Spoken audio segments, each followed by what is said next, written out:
స్త్రీలారా ప్రభువునకు వలె.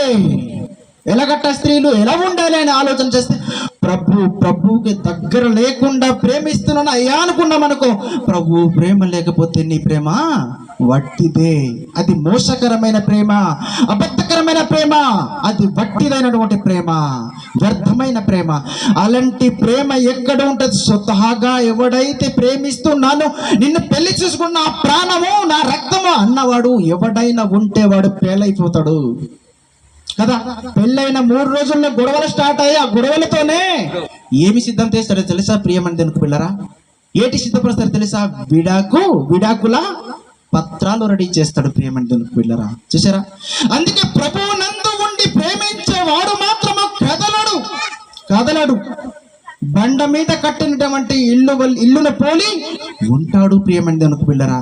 అలా ఇద్దరు ఉంటేనే తప్ప